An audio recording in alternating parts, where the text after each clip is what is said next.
Lundi 8 avril, bonjour à toutes et à tous, bienvenue, nouvelle édition régionale, le journal de la rédaction en images et en 8 minutes. D'abord, vos prévisions météo du jour, avec un temps pour le moins perturbé. Aujourd'hui, les perturbations vont s'enchaîner, apportant leur lot d'averses et de précipitations, malheureusement, aujourd'hui. Une météo difficile, les températures restent toutefois de saison, 12 degrés sur le littoral de Boulogne à Dunkerque, 13 degrés à Saint-Omer et au Touquet, 14 degrés à Lille aujourd'hui. Les prévisions météo complètes et détaillées après ce journal, mais à la une quand même, on va continuer de parler du ciel, car la région subit de nouveau un épisode de pollution aux particules fines. C'était déjà le cas hier avec un indice de qualité de l'air particulièrement mauvais, de 9 sur 10 selon Atmo Hauts-de-France. C'est tout juste mieux aujourd'hui, mais les conditions météo étant défavorables à la dispersion, la pollution pourrait se poursuivre.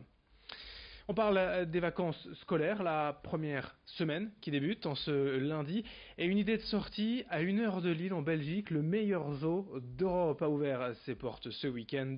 Nous parlons bien sûr de Pairi Daiza, 7000 animaux, 600 espèces, 70 hectares, bref, le parc est un bel écrin de vie à ne pas manquer durant ces vacances. Reportage sur place, signé Alexis Tessier.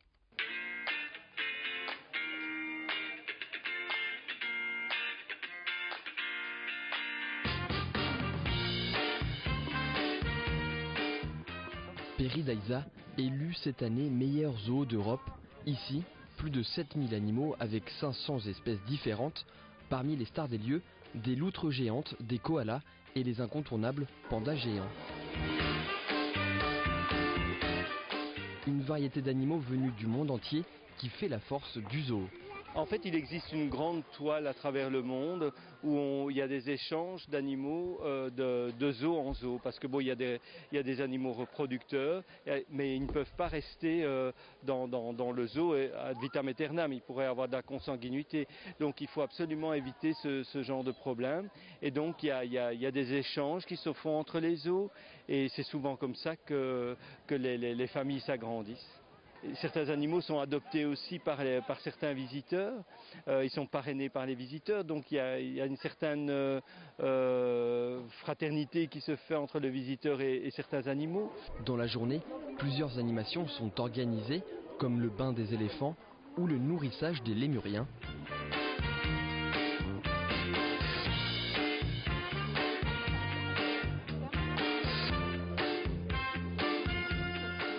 Le zoo est divisé en plusieurs mondes en référence aux différentes parties du globe. Ici se mélangent faune et flore. Ici on n'est pas vraiment dans un parc zoologique, on est dans un parc tout court où il y a plusieurs mondes qui sont représentés et c'est en fait globalement c'est le monde entier avec ses différents continents, ses différentes cultures. En général les gens qui viennent pour voir des animaux. Mais ils sont très surpris justement par le côté architectural du lieu et le côté richement végétal de l'endroit. Le but c'est de faire voyager les gens et de les faire rêver, tout simplement. Pairi Daiza est en constante évolution. Le zoo devrait accueillir un nouveau monde, celui des animaux polaires, et bientôt il sera possible pour les visiteurs de loger directement dans le parc.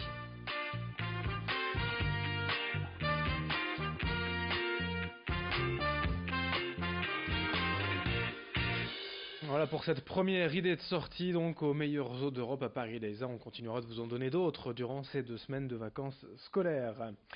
On enchaîne avec une information en emploi. Tout de même, dans ce journal à Tourcoing, le centre d'appel Webhelp va recruter 500 personnes d'ici 2022. Installé depuis l'an dernier sur le site de l'Union en pleine transformation ces dernières années, l'entreprise compte déjà 160 employés. Globalement, Webhelp ne cherche pas des personnes diplômées ou qualifiées, seule la motivation et l'état d'esprit comptent. La plupart de ces recrutements se fera en CDI à 35, 37 ou 39 heures pour des salaires de 20 à 30% au-dessus du SMIC. Explication complémentaire au micro de Xavier Silly. On arrive à recruter dans ces quartiers, j'en veux pour preuve qu'on a quand même recruté 170 personnes ici en moins d'un an. On a beaucoup de jeunes de moins de 26 ans, mais pas que, puisque les jeunes représentent environ 25 à 30% de nos effectifs. Donc on a aussi des personnes qui sont à la recherche d'emploi depuis plus longtemps et qui ont tout à fait les capacités pour faire ce métier-là. On est aussi beaucoup, je le répète souvent, on est un facteur d'insertion professionnelle très fort. On a pour plus d'un tiers des salariés qui sont ici, on est le premier employeur, donc c'est quand même important. On est aussi un formidable ascenseur, j'ai envie de dire, puisque 80-85% des managers sont issus de la formation interne et ils se sont développés avec nous sur les plateaux avec lesquels on travaille. Donc oui, c'est pour nous, franchement, c'est un bassin qui répond à nos aspirations. On est là depuis pas très longtemps, mais on est ultra confiant sur le fait qu'on va arriver à faire ce projet ensemble. On enchaîne avec une nouvelle solution, un outil informatique permettant de scanner, de copier des documents administratifs et de les stocker. L'association Reconnect est à l'origine de cette solution particulièrement utile pour les sans-abri ou les demandeurs d'asile. Aujourd'hui, conserver ces papiers n'est pas simple pour tout le monde. Or, ces documents sont évidemment indispensables pour les démarches administratives, d'aide sociale ou de logement. Cet outil gratuit a été créé en collaboration avec des travailleurs sociaux. Pour consulter leurs documents, les bénéficiaires peuvent ensuite se connecter sur la plateforme en ligne de l'association. D'autres fonctionnalités permettent également de sauvegarder des rendez-vous personnels importants. Explication recueillie par Ridil Gunay. L'outil a été élaboré avec des structures pilotes. On a collaboré avec des travailleurs sociaux qui nous ont permis, avec leur retour terrain, de créer un outil le plus simple et le plus efficace possible. Une fois que la structure est devenue un relais Reconnect, on effectue des permanences au sein de la structure et on reçoit les bénéficiaires avec qui on crée le compte, on scanne les documents et on leur montre comment le compte fonctionne. Et les travailleurs sociaux qui les accompagnent peuvent aussi avoir accès à ce dossier via un compte professionnel, ce qui leur permet d'avoir accès aux documents et faciliter et accélérer les démarches administratives.